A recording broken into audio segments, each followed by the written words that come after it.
I got a lesson right away of what my name was. That was my first day at school.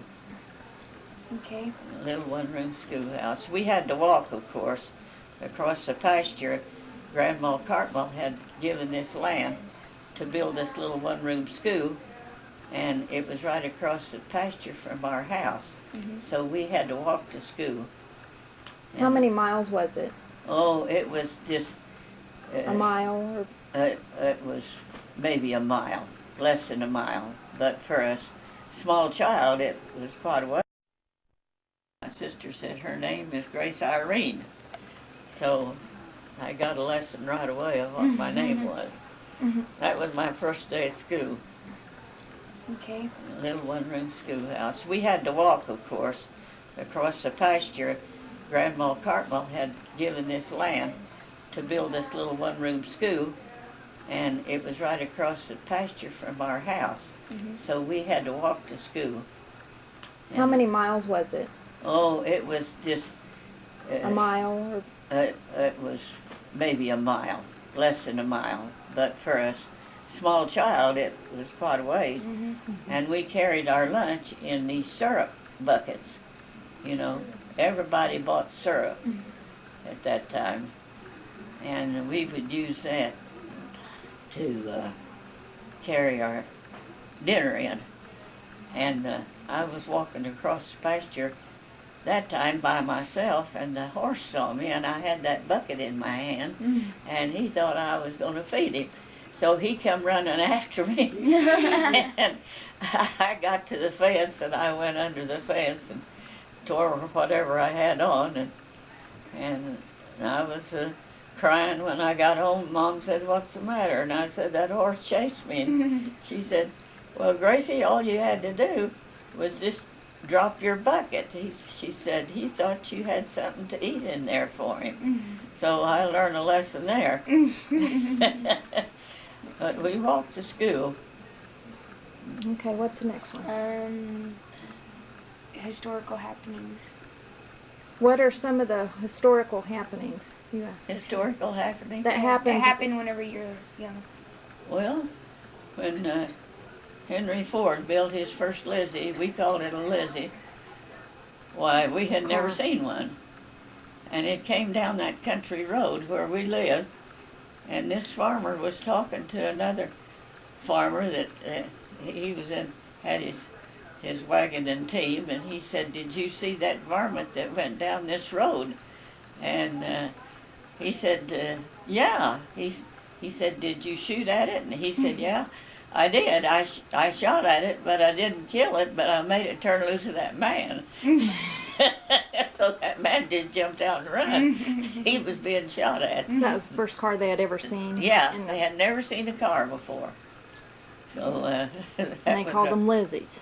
Yeah, we called them, and they wrote that song when Henry made a lady out of Lizzie. You know, he made a better Ford. So Henry Ford was the first one to build a car. Yeah, he was a hero in our side, I tell you, after we got used to it.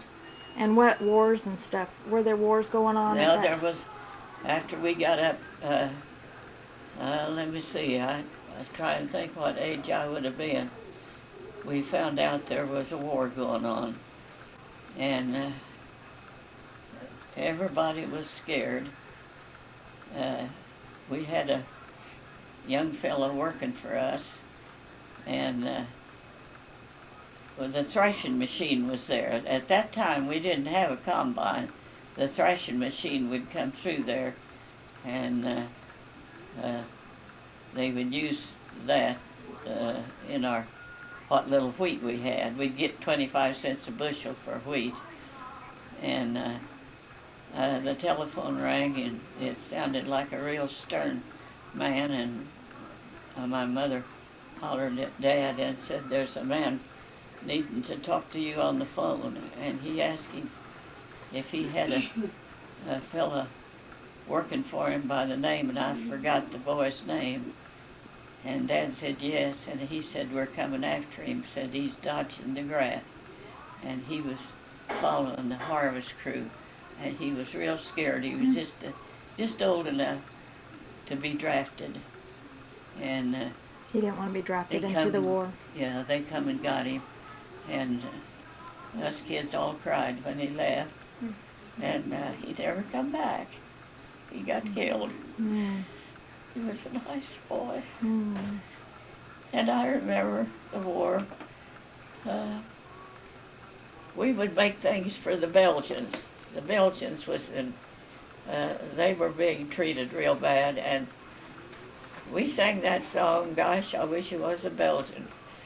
I'd have a lot of things to wear with a pair of pants and a brand new shirt. I'd be a regular gosh darn flirt. And that's the song that we sang during the war, where we were working with the Belgians and helping them out. And they've never forgot it. My brother was over there. He was fortunate enough to go overseas.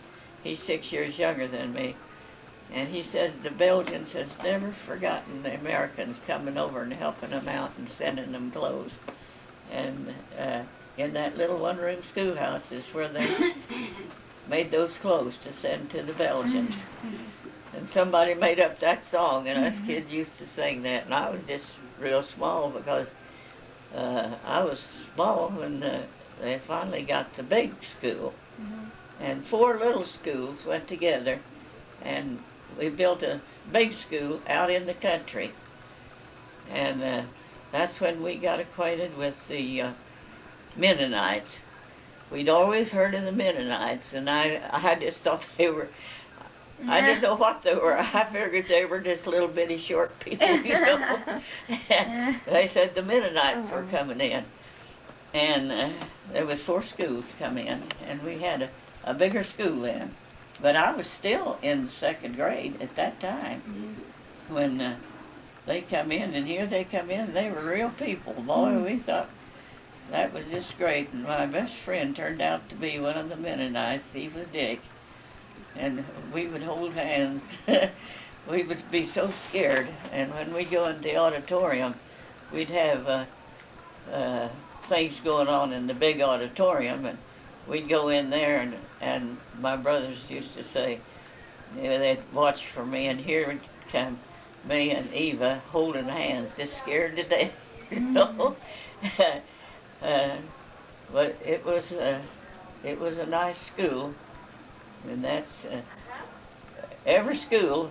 There was 4 of them went together. They had to take some kind of a program to perform at the big opening.